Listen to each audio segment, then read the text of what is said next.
Dua anak daerah guncang Eropa. 2025 jadi momen emas buat Indonesia di kancah balap dunia. Bukan karena keberuntungan, tapi karena dua nama, Veda Ega Pratama dan Muhammad Kiandra Ramadipa.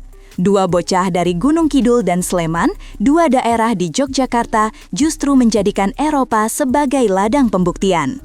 Di tengah ketatnya persaingan lintasan Junior GP dan European Talent Cup, dua pebalap muda ini bukan cuma hadir, mereka bikin sejarah. Veda tembus top 10 klasemen akhir Junior GP. Ramadipa finish peringkat 5 klasemen ETC. Catat, ini bukan kejuaraan lokal, ini kasta tertinggi pembinaan pebalap muda dunia. Dan yang bikin merinding, mereka mencapainya di usia belasan. Saat pembalap negara lain baru cari ritme, dua anak Indonesia justru sudah menghantam keras dari barisan depan. Kita bicara soal transformasi, dari mimpi menjadi pembuktian. Dan dari pembuktian jadi pernyataan, Indonesia bukan pelengkap, tapi penantang serius di arena balap dunia. Veda cetak rekor, rider Indonesia pertama di top 10 Junior GP. Buat yang belum tahu, FIM Junior GP bukan ajang ecek-ecek. Ini medan tempur para calon bintang dunia. Dan Veda Ega Pratama, rider muda Indonesia, sukses mencatat sejarah baru, menjadi pebalap Indonesia pertama yang tembus 10 besar klasemen akhir. 70 poin total, 6 kali berturut-turut finish top 10, bahkan 2 kali start dari baris kedua. Ini bukan statistik biasa, ini terobosan. Sebelumnya, belum pernah ada rider Indonesia yang bertahan konsisten sepanjang musim. Veda melawan bukan cuma rival, tapi juga tekanan, cuaca, setup motor, dan karakter sirkuit Eropa yang ekstrim. Dari Catalunya, Mugello, sampai Valencia, Veda hadir dan mencetak jejak. Ini bukan dongeng, ini fakta.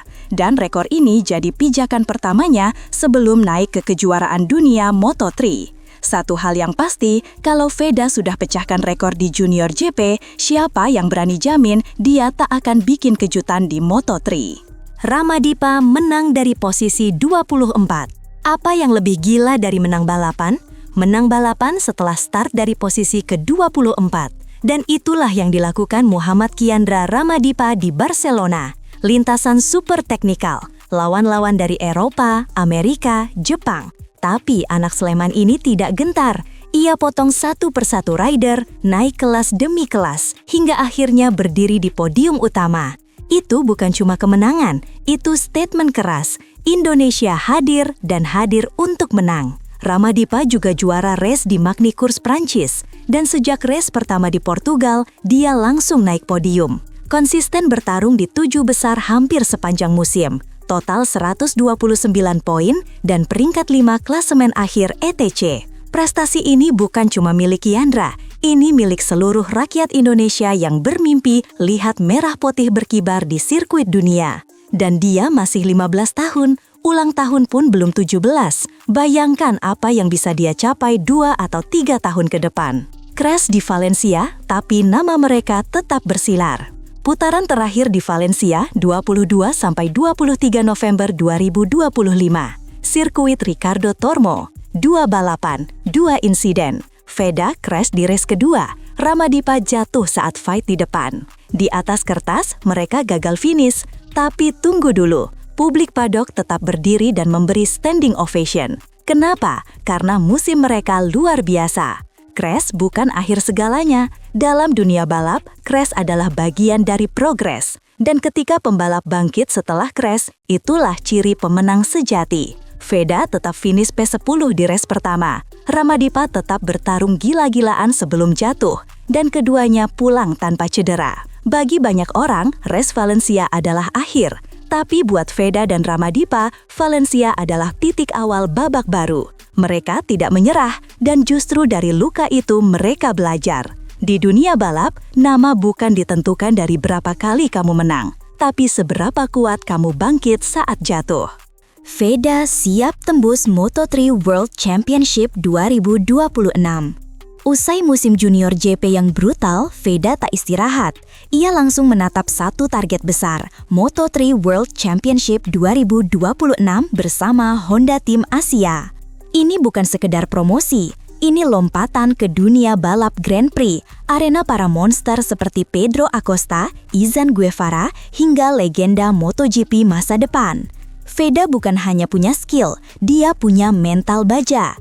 Tekanan media, ekspektasi publik, dan transisi dari motor Junior GP ke mesin Moto3 semuanya sudah dihadapinya. Veda tahu Moto3 bukan main-main, tapi dia juga tahu dia tak datang untuk belajar, dia datang untuk bersaing.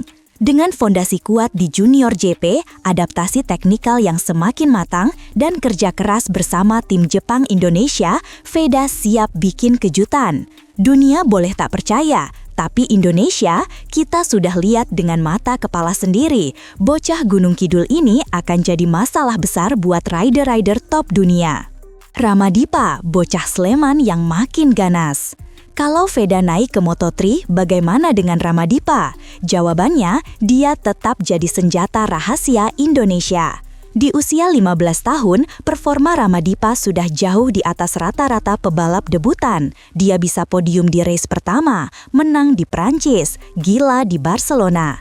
Lawan-lawan dari Spanyol, Italia, Prancis bahkan tak punya jawaban untuk gaya balap agresifnya. Dengan gaya overtake khas dan adaptasi super cepat, Ramadipa kini dikaitkan dengan kemungkinan naik ke Red Bull Rookies Cup 2026 atau bahkan bertahan satu musim lagi di ETC untuk perebutan gelar. Satu hal yang pasti, progres dia tidak bisa dibendung. Ia bukan sekedar pelapis generasi Veda, ia calon bintang utuh yang siap meledak dalam 1-2 tahun ke depan. Tak ada kata cadangan dalam kamus Ramadipa. Dia petarung, dan dia sedang menuju klimaks. Dukungan total dari Astra Honda. Kesuksesan ini tidak hadir dalam ruang hampa. Di balik nama Veda dan Ramadipa, ada Astra Honda. Pembinaan berjenjang dari AEHS, ATC hingga ETC dan Junior GP jadi tulang punggung sistem. General Manager Marketing AAHEM, Andi Wijaya, menyebut langsung, ini hasil dari kerja keras dan konsistensi. Progres dua pebalap ini adalah bukti nyata bahwa strategi Honda membina pebalap sejak dini sudah membuahkan hasil global. AAHEM bukan sekedar sponsor, mereka hadir di setiap sesi latihan, setiap pengembangan mesin, setiap briefing teknikal. Dan kini, salah satu binaan mereka siap bertarung di kejuaraan dunia. Yang lain sudah mulai memimpin di Eropa. Ini bukan proyek jangka pendek, ini roadmap besar. Dan sekarang, puncaknya mulai terlihat jelas. Mental baja dan testimoni langsung. Dalam dunia balap, skill penting, tapi mental adalah segalanya. Dan Veda tahu betul itu. Dalam pernyataannya, dia mengaku harus belajar lebih dalam tentang setup motor dan gaya balap. Dia tak menyalahkan siapapun atas kegagalan. Justru, ia jadikan itu bahan evaluasi. Ramadipa juga sama. Walau kecewa karena crash di race terakhir, dia tetap tenang, bersyukur, dan berjanji akan kembali lebih kuat. Pernyataan ini penting, karena bukan hanya menunjukkan sportivitas, tapi juga kematangan mental di usia belia. Saat anak-anak seusia mereka sibuk TikTok dan game online, mereka berhadapan dengan tekanan sponsor, ekspektasi negara, dan risiko nyawa di kecepatan 200 km per jam. Ini bukan sekedar pembalap, ini pemimpin generasi baru. Reaksi daerah Gunung Kidul dan Sleman bangga. Gunarko Hartoyo dari PT Indako bilang langsung, perjuangan mereka jadi inspirasi generasi muda. Dan ini bukan basa-basi. Di Yogyakarta, sekolah-sekolah motor lokal sudah mulai meniru sistem pelatihan mereka. Video kemenangan Ramadipa viral di komunitas balap. Foto Veda saat di grid disebar sebagai motivasi anak-anak sirkuit Boyolali dan Tasikmalaya. Ini efek domino. Ketika dua anak muda bisa naik ke panggung dunia, satu generasi ikut terdorong. Bukan mustahil, kalau dalam 5-10 tahun ke depan, Indonesia bukan cuma punya 1 atau 2 rider di Grand Prix, tapi barisan penuh dengan lencana merah putih. Dan semuanya dimulai dari tekad 2 anak kecil yang dulu cuma nonton MotoGP dari warnet desa. Penutup, Indonesia tidak lagi dilecehkan di sirkuit dunia. Kita sudah terlalu lama jadi underdog, terlalu lama hanya jadi penonton. Tapi hari ini, dua nama dari Yogyakarta mematahkan semua batas. Veda Ega Pratama dan Kiandra Ramadipa adalah simbol bahwa Indonesia siap mengguncang dunia balap. 2025 adalah awal kebangkitan. 2026 akan jadi tahun ledakan. Dan ke depan, jangan kaget kalau anthem Indonesia Raya rutin terdengar di podium Eropa. Ini bukan sekedar musim balap, ini deklarasi. Dari lintasan Valencia hingga Barcelona, dunia sudah tahu Indonesia punya rider, punya mental, punya masa depan. Dan kami di sini bukan untuk mengisi grid, kami di sini untuk menang.